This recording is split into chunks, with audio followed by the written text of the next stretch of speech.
Hello, and welcome to Mechwarrior Online. Today I'm doing a review of the Hellfire 1. The Hellfire 1 is kind of a special in the niche. It's not particularly a mech that I thought I would enjoy, but I still got one anyways because I wanted to give it a shot and see if I could be successful. So, what does this mech offer? Well, it gives you 7 energy points. It's a clan mech, but not an omnipod mech. And it also gives you 3 missile points. Some of the benefits that you get from this mech is the way it's built. It's short and squat, kind of like a linebacker. But what's different is the majority of the energy weapons are out on the arms. The arms are really far out. And there is an advantage to that because it allows you to do doors and corners a lot better. That's where people die. Doors and corners, doors and corners. But it also has an additional energy point that goes on the left torso up here as well. But I don't take advantage of that one.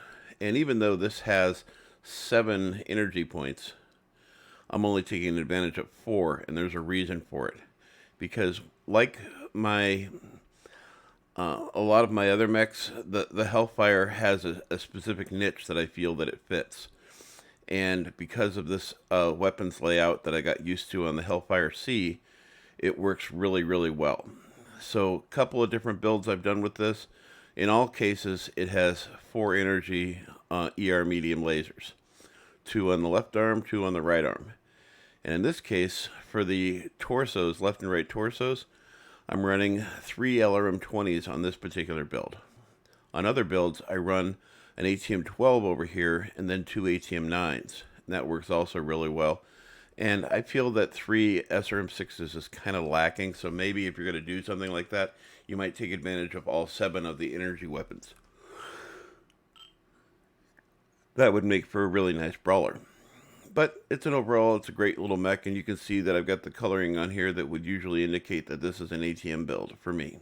This is how I do my ATM builds usually. But I'm also running this as an LRM boat as well. So as you can see, I've got 4 LRM-20s, lots of ammo. What do we got here? 5, 6, 7, 8, 9 tons of ammo, which is pretty much what you need for 3 LRM-20s. I'm not running any laser AMS or AMS of any kind. I'm not taking advantage of the additional laser point or either of the extra additional laser points out on the arms. In order to get this build, I had to go with ferrofibrous and endo steel to guarantee that I could get the weapon complement on here for this. Now, if you don't mind sacrificing some laser or missile weapons, you can take advantage of the other weapon systems that are on here. So if you were to drop one of these and go to, say, 2 LRM-20s and then maybe an SRM-6, then you could easily go in with another ER medium laser on each arm. But there's got to be a penalty, and it's in heat. So let's talk about the quirks first.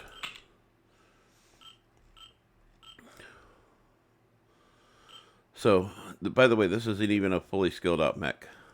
But firepower, missile heat generation minus 10%, heavy laser duration minus 5%, and laser duration overall minus 5%. So if you put heavy lasers on here, you would actually get a duration reduction of minus 10%. So that would be a benefit. So survival, base armor, center torso plus 12, left and right torso plus 12 as well, and left and right arms plus 10. Those are what you're getting out of this. In addition, this particular build, I've got a heat management of 1.22, which is pretty close to the bare minimum that I usually recommend. So if you wanted a little bit better heat management, you could switch this out to an LRM-15, which would also allow you to drop a ton of ammo, but more importantly, it would give you 2 open slots so that you could add an additional double heat sink here if you wanted to. But simply going to the LRM-15 isn't going to really change the heat management very much. So the first thing you could do is, if you wanted to, you could actually take another one of these tons out, but you could just go to this here and then go to an additional heat sink, and this would probably give you what you're looking for. Yes, this mech is capable of mask. but I don't run mask because I always forget about it, honestly. With the exceptions of my Shadowcat, I usually forget about having mask on there because it's an optional feature. But by doing this puts your heat management at 1.27, and that makes that very desirable. But I know how to ride the heat scale really well. I always put my override on, and I ride the heat scale just properly, and I take care of that as well. Firepower is given at 84, and the speed is 78.3. So that makes this a pretty viable mech. In addition, I've got 52 nodes made active, and I'm on the way to working out several others, but as you can see, I've added laser duration reduction, full missile features including crit damage, missile spread, and missile rack to add additional ammo. Full skeletal and armor hardening. I'll probably end up adding 2 points of overheat damage. As this is an LRM boat, I will be adding the target decay, info gathering, specifically seismic sensor, I already have, and radar deprivation is a must for me, as well as sensor range, and of course 2 cool shots and a UAV. And it doesn't get any simpler than this. 3-button configuration for me always, and it's left and right torsos, and I have these on chain fire, so it goes 1, 2, and then 3, 4. And then these are on chain fire as well, 1, 2, 3, 1, 2, 3. However, in the beginning of the matches, when people are first coming into the match and I get a good solid visual target lock on somebody, I will fire all 3 of these at the same time. That way I can get in some good early damage and hopefully do enough damage that it'll make it easier for us to take that guy down in the future. Get in there as quickly as you can and do as much damage as you can. Yeah, so I really dig this mech, and part of the reason I do is because I like the fact that the cockpit is way up high, giving you good visibility of the battlefield and allowing you to pick your targets.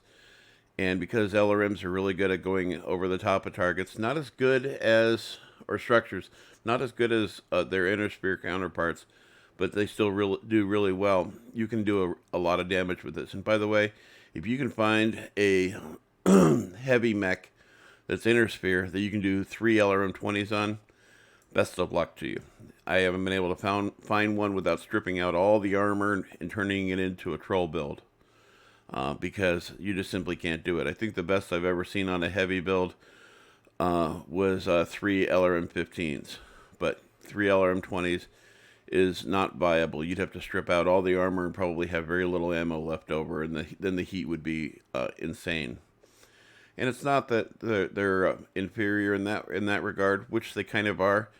It's the fact that the LRMs work differently, or missiles specifically work differently on inner sphere mechs than they do in most cases on clan mechs. Anyway, I hope this information was useful, and I hope to see you on the battlefield.